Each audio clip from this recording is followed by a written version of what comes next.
Okay, can you? So I'm assuming you can all see the safer on the screen. So last week you spoke about how a person has tremendous milus, which is why Hashem created a person or and their purpose in this world. And he explained how we're supposed to use all of our five senses, which are hearing, seeing, smelling, tasting, and touching. Hearing, seeing, smelling, tasting, touching, right? For the purpose of Avodas Hashem. And now he's going to go further. The Cambridge is kind of so maloso adam. Once he mentioned the advantages of human beings, we have to explain, it's appropriate for us to explain what makes a person significant and what makes a person negative, insignificant. Tov over so what makes a person good, what makes a person bad. So two separate things, of course, right? Two separate chashivos and gnus are kind of value neutral, right? You can say you can be chashuv and ra, and you can be megune and tov. You can chashuv and ra if you have used your senses in a significant way, but you use it for wrong purpose. You be megune, you can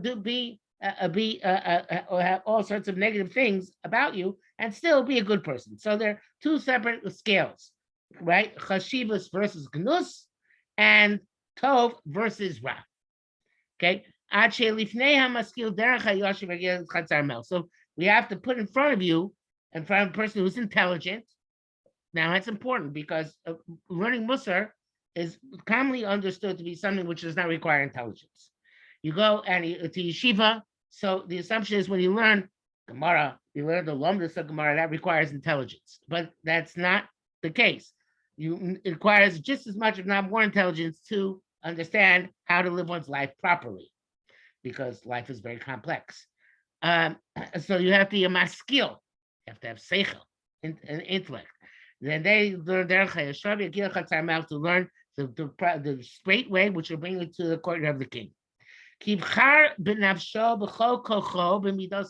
person has to try to choose with all his might good midos. And since he has a choice, man has free will. You can choose to do good, choose to do bad. So obviously, Akash Baruch wants us to take that, to toss away that which is bad and take that which is refined flour, right? Just like in Borer on Shabbos, you're trying to be Borer the good from the bad. We should Borer the good midos from the bad midos. Okay, that. How so?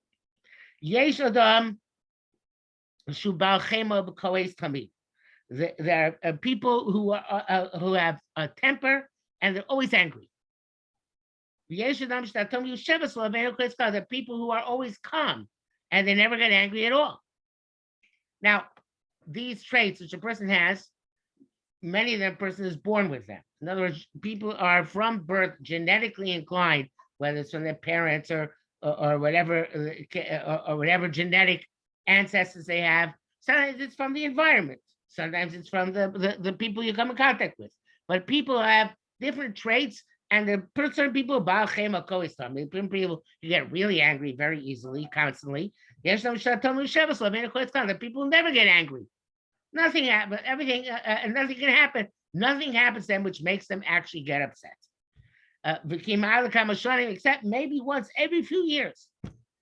Imagine that. It'd be amazing to know such people, right? This person is very proud. His heart is very high, right? The purpose of people are very humble. They're very low. Yeshu Baal Taiva, the people who have tremendous desires. So his soul will never be satisfied. He's always going to be pursuing his desires, right? He's always going to be pursuing. He's always going to be pursuing what he desires to see, what he desires to have. Yeshu Tor Gupios, and the people with very pure body. The lawyers they don't have a desire. There are people who subsist on bread and water, right? And they don't want more. Again, this is a question of the nature of a person. Different people have different natures. There are people who are who want to have tremendous amounts of money, and all of their life is about gathering money. Commotion Emar, like it says, somebody loves money will never be satisfied with the amount of money he has. But that's a person who's a Baal Nefesh Chava. In Pirkei Avos, it says that people are Baal Nefesh Chava are Tamideim Shel Bilam Arosh, right? Like Bilam said, Yitain Balak Mlo Beiso Kesem Izov, right? So Nefesh Chava means a person who wants more and more and more. And they want the money not because they can do anything with the money. Oev Kesef Lizba Kesef doesn't mean that people want money because they can do something with the money. They don't want the money because they can go buy themselves a yacht or they can go to Disney World. They want money because they want money. Money becomes an end into itself. So Bilam, what does he need so much money for? He doesn't. But pursuit of money becomes a thing in of itself, and that's one type of person. And that's different than a person about taiva. Person that's about taiva, which he's talking about before, wants specific pleasures. Oh, if kesef, he doesn't want specific pleasures. He wants money. Yesh kitzar ruach. And then there are people who are a very narrow spirit. In this case, it's a compliment. He doesn't care. He's not concerned even to pursue his bare necessities. It's not interesting. V'yeshin, there are people who shemusagib atzmo b'ra'av. There are people who go so far, and this is a sickness. They torture themselves by making themselves hungry. They don't eat. And they gather every morsel they have. They save every crumb which falls off the table for next time they want to eat. He only eats from his own coins. He only buys money from his own supply with great anguish. He tries to freeload of everybody else. That's one side. But so that's one guy. There are people who spend freely. They have no concept of spending money. They just spend and spend and spend, which is a very American thing to do, of course. And on these pathways, Vishara Deos, and all other types of midos. We explained last week that midos are called Deos, which literally means opinions, because the person is expected to try and change his midos. Just like a person can change his opinions, a person should be able to try to change his midos when necessary. So he says, and the Vishara Deos, so the other midos, Kigon, such as Miholel, a person who's constantly having a great time, constantly partying. Vonain, a person who is always desolate. He sits to himself. I guess you can call them extreme extroverts and extreme introverts. People are extremely directed towards others and spending time with others, and people are extremely introverted. They're directed toward themselves and like spending time with themselves. A tsar ayin, an adiv, a person who does not give tzedakah very freely. He looks, as a matter of fact, he looks negatively at other people and doesn't want them. He begrudges them. Nadiv, people are generous. They give perhaps even more than they should give. You know, we know stories about rabbis whose wives had to demand that the salaries be paid directly to them and not to their husbands, because if they saw a poor person on the street, they'd immediately give their whole salary to that poor person. So that would be extremely generous. Achzar, the people who are cruel. Brachman, the people who are willing to who are like warriors who are cruel and willing to wage battle and perhaps even get a pleasure out of killing the enemy, and the people who can't stand the sight of blood and they have a lot of mercy. The people soft-hearted, right? They're kind of cowards. And then there are people who are heroes, courageous. All these types of various different character traits. Hadeos or hamidos. So some people are created in different ways according to the nature of their bodies. In other words, their chemistry is a certain chemistry. Yesh, which we would say is genetics. Yesh mehem deo shetibo shel adam ze mechavein v'asi lekabel osam me'roy l'simishar deo. So they're midos, which the nature of this person is directed towards, and he's prepared to receive more than other people. So those are the ones which come from the beginning, and they're either ones which are ready in him, so to speak, when he's born, or ones which he's going to be very quick. Somehow his soul is a magnet to specific midos. And there are others which are not per persons from the beginning of his creation. We learn them from other people. In other words, if you are in the presence of a person who's an angry person, so then the odds are very good you'll be an angry person. They say that when they don't say it's true, and I can say myself, when children grow up, they are shocked to find out how much they resemble their parents, right? And so sometimes you indeed find out you actually resemble your parents very much in your midos. Other times, you can go make a 180-degree turn, and you say, "Gee, I don't want to be at all like that." And you make a conscious decision not to be like your parents. But these things come, these midos come sometimes directly from or directly against from the people with whom you come in contact. Or sometimes your heart will turn on its own. It could be you saw somebody got one day getting beat up in school, and you decide, you know what, I have a nature to be a bully. I could do this, and you will decide, you know what, even though I see bullying around me, I'm not going to be a bully. So that's a conscious decision a person makes.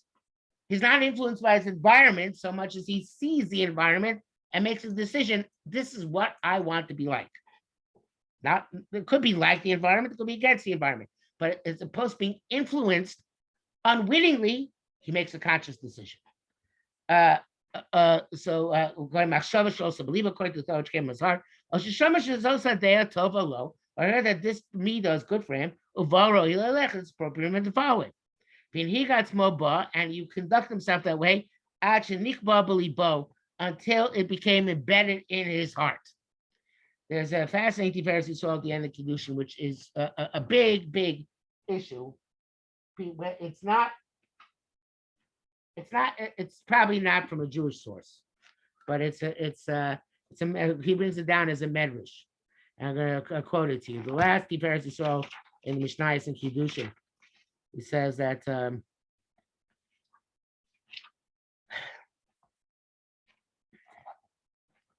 he says it's the Moshe Rabbeinu took the Jews out of Egypt. So all the nations of the world were very much discombobulated, like Bilam, this was passing parsha, and they were astonished at this person Moshe, because he did all these wonders and miracles. So one of the Arabian kings decided, you know what, I'm going to send a expert artist to make the picture of this great leader and bring it to me so I can see what he looks like. And the artist went and he drew the picture of Moshe Rabbeinu and he brought it to the king. And the king decided to bring everybody together, all his counselors, all his advisors, and all the smart people in his government. And he asked them to decide based on the face, which was depicted by the artist, to know the character traits and the nature and the midos of this person, Moshe Rabbeinu, and with what his great strength lay. So all Chachamim said to the king, if we decide what Moshe Rabbeinu is based on this picture which we see of this famous person, we have to tell our king that he's a wicked person. He's an arrogant person. He has a desire for money and doesn't take orders well. And he has all the shortcomings in the world that with which we could say a person is a bad person. So the king got very angry. He said, what's going on here? Are they making a mockery of me? I heard from every side that this is the exact opposite. This is a great person, this Moshe Rabbeinu. So the wise men were very, very afraid. And they answered the king with softly and pleadingly, and they apologized, and not just the wise men, but the artist. They, because each one didn't know. Perhaps it's my fault, perhaps it's his fault. So everybody apologized. The artist said, "Look, I tried to draw him properly," and Chachamim made the mistake in how they interpreted the picture. Chachamim said, "No, it's his fault. The artist didn't draw it properly. It couldn't be. This couldn't be Moshe Rabbeinu." So the king wanted to know which of the two of them were correct. So he went with his horse and chariots, and he went to the camp of the Jews in the desert. And when he got there, he lifted up his eyes. He saw Moshe from a distance, and he took the picture, which he had brought with him, and he looked at Moshe, and he looked at the picture, and the picture was precise, exact. It was a perfect likeness. So he was astonished. He didn't know how to proceed. So he went to Moshe Rabbeinu's hut, and he bowed down before him, and he told Moshe everything which went on. So he said, before I saw your face, I thought maybe my artist made a mistake, because my wise men, they're very, very big experts in physiognomy. In other words, it's seeing for a person's face what his traits are. But now I see that the picture was 100% correct. I don't know what to say, except perhaps that those wise men are not so wise, and perhaps they are fakers. And yet I support them, and they lead me astray. So Moshe Rabbeinu answered. He said as follows. He said, "You should know, it's not that way. The artist and the Chachamim are amazing in their knowledge and in their wisdom. But you should know, because if I had been by nature the way you had heard me describe with all those tremendous milos, if I had been born that way, I would be no better than a block of dry wood. Because also a block of wood doesn't have all the shortcomings of human beings. So if that's the case, why would I be honored and precious in the eyes of God and men? So therefore, I tell you that all the shortcomings which your Chachamim said about me, they're all my nature, and maybe even more than they could tell. And I, with my efforts, I strengthened myself, I ruled over myself, conquered myself, until I acquired the exact opposite nature. And that's why I was found precious and given honor in heavens above and earth below." So the story is probably a made-up story. It sounds more like it's from Greek mythology than it's from Judaism. But and it's a tremendous question, and how it fits with Chazal. Like Chazal say that when Moshe Rabbeinu was born, the house is full of light, right? And he was a tzaddik already from birth, right? So here, according to Eretz Yisrael's Medrash, he was a Rasha at birth, and then he had to work on himself and become Moshe Rabbeinu. And over the long term, Bali Musar came to love this story, because this story is what Musar is all about. It's what he's saying, that a person is born with certain traits, certain nature, and a person can tackle them and change them. And the Hasidim hate this story. They can't stand it. There's some reasons they don't learn the Tiferes or Mishnayos, some Hasidim, and there's one of them. And if you think about it, of course, the whole idea of a Rebbe is somebody who's born to greatness, who's born a different neshama than everybody else. So therefore, they can't tolerate this idea of somebody becoming, of somebody like Moshe Rabbeinu having started out on the opposite and worked on himself to become what he became. But somebody like the Orchos Tzaddikim, who's talking about Musar, obviously, he's talking about people who have the capacity to change themselves, to make themselves different. I want you to give you a personal example, which is I personally have a terrible temper. I get a bit of a shit. I get angry very, very easily. And yet in class, usually, there's some classes where the temptation is too great. But usually in class, I'm able to restrain my temper. So the idea is that a person can work on oneself. It's possible. So as he's saying, that a person is person turns on his own based on the thought that came up in his heart. Or heard that this midah is good for him, and this way he should go. He got and he habituated himself. He worked on himself, and he worked on himself until it became embedded in his heart. And that's the important point, which is that every midah you want to change, you have to work on it over and over and over again until it becomes like second nature, like it says here by Moshe Rabbeinu. In other words, and the Rambam in Hilchos Deos, he speaks about this a great deal. Rambam says how in every midah, the best way to be is the middle midah. The middle, not extreme in either direction. But if you find yourself extreme in one direction, the way you work upon yourself is going to extreme in the other direction until you can gradually work yourself back to the middle.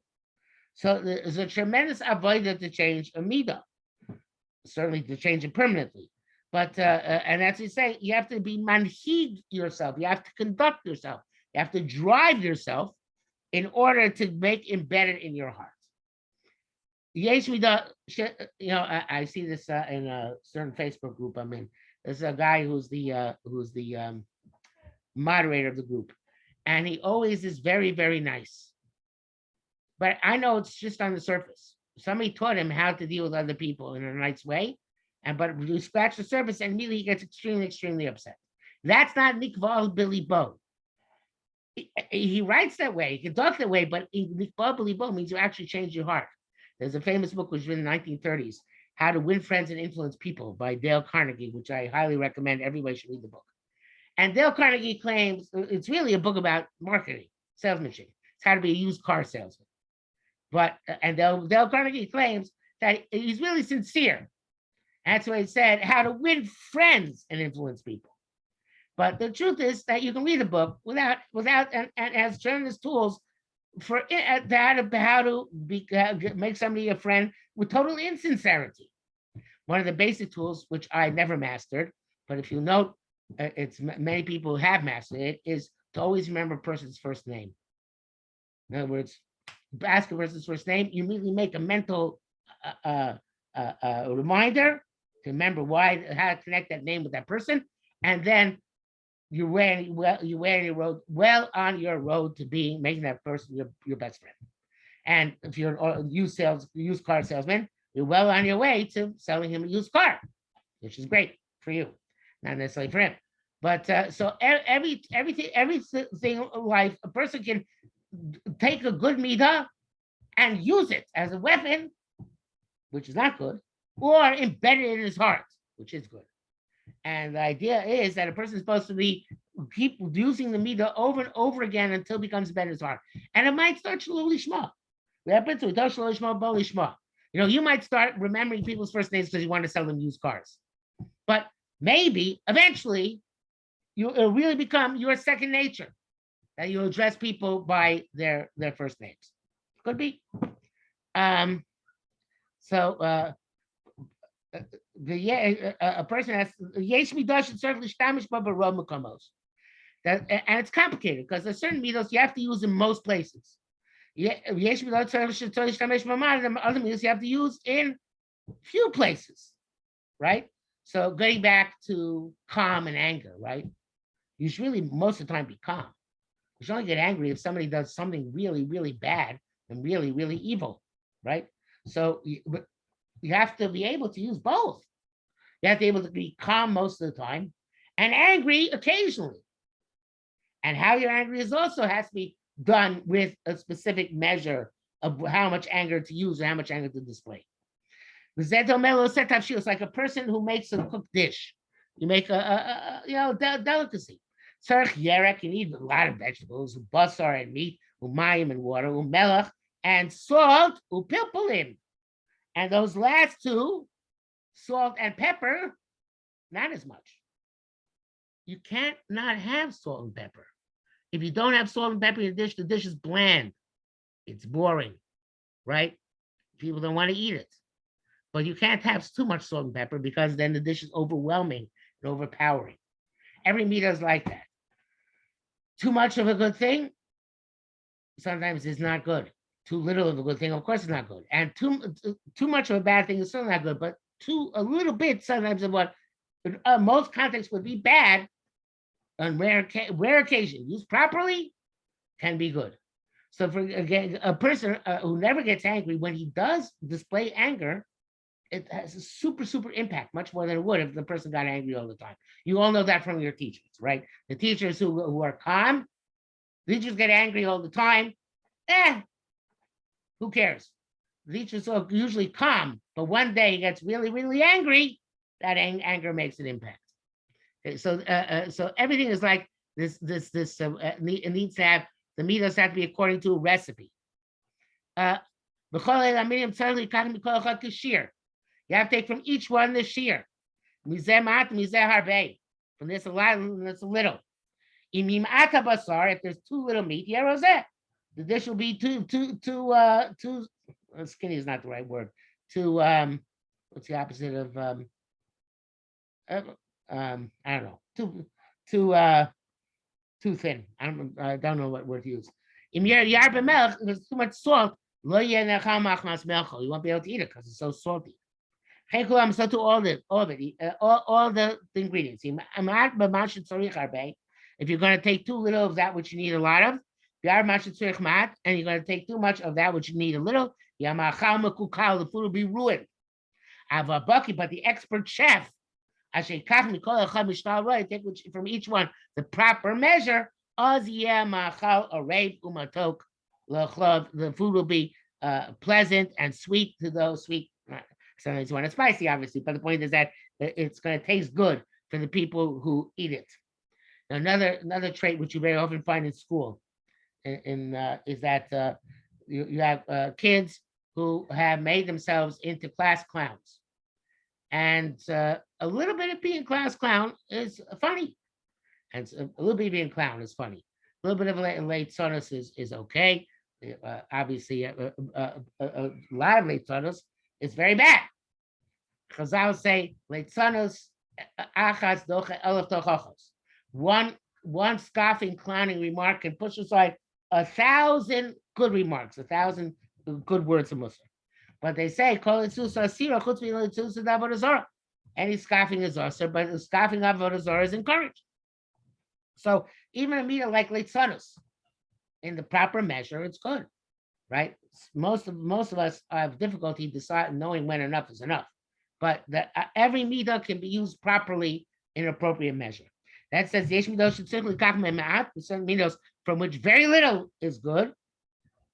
You take very little of them. They're like the hot sauce. Gaiva, pride, azus, arrogance, luxurious, and cruelty. They're each necessary sometimes, but very little, in a very small measure.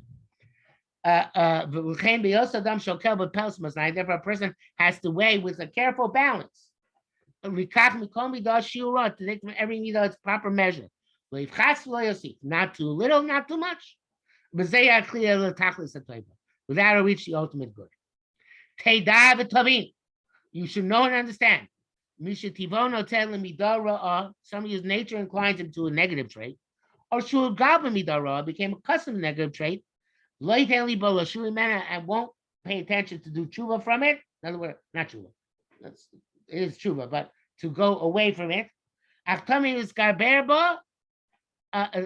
he's always going to get more and more intensely into that bad trait, among other things.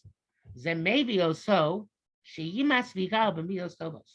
it brings him to find good midos disgusting and loathsome. In other words, one of the big dangers of not working on midos and letting your midos run rough and unchecked and uncorrected is that eventually you're going to have a negative attitude towards good midos, right? You're going to say somebody has good midos, he's a nerd, he's a geek, right? He's somebody who doesn't have what it takes.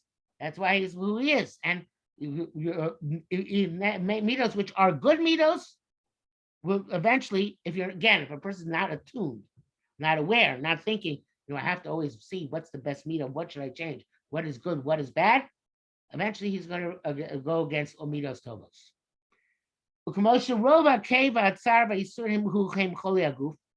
Just like if you have a lot of pain and anguish and torture, that's a sickness of the body. Came Rov Midos Soros, so there's so many bad traits, the sickness of the soul. And just like people who are sick, they taste that which is bitter to be sweet and sweet to be bitter. And the people who are sick, who want food which is not good for them. And they don't like food which is good for them. Depending on how sick a person is. So the people should have cholos. Their souls are sick. They love bad stuff. And they hate the good path. And they're lazy to go in the good path. Okay, which actually is the most dangerous situation, which is it's hard to be good. It's much more easy to be bad. And therefore people get lazy and say, why do I have to bother? It's very much like, so a person says, it's much easier to sleep in the morning and not go to davening than to get up for davening. It takes an effort to get up for davening. So it's true about every midah. It takes an effort to be good. And people get lazy. And according to our sicknesses, which is that we find midos roos much more easy to adopt and deal with. So it becomes much too heavy for us to actually go and change our pattern. Soto Yeshua says about these people, they say that which is bad is good and that which is good is bad. So they make darkness light and light in the darkness. So they make that which is bitter into sweet and that which is sweet into bitter. It says, they leave the pathways of straightness to go in the ways of darkness. So obviously he has to going to speak about how to fix this, but just the end of this idea for this week, you would think they leave the path of translated path of uprightness to walk the ways of darkness. That's not parallel. You could say those who leave the paths of directness of Yosher to go on crooked paths. Those who leave the paths of light to go on paths of darkness. The beginning of the pasuk is not symmetrical with the end of the pasuk. Right? You're going from Yosher to Choshech, right? So you say like this, the fascinating idea the Shlomo Melech is saying. If you leave path of straightness, it's not just you're going to be crooked. Because if you're crooked, you'll see eventually the path is crooked, right? Okay, eventually it'll dawn on you. I'm not on a straight path anymore. I'm not going there. I'm going around this way, that way, the other way. But no, if you leave the path of straightness, you're going to be in darkness. And if you're in darkness, you'll never find out that you actually are on a crooked path. You won't realize it because in darkness you don't see whether the path is straight or crooked. So he's saying that the result of not going straight is not going crooked. I mean, the result of not going straight, the opposite of not going straight is not going crooked. It's going in darkness. Yeah. Okay.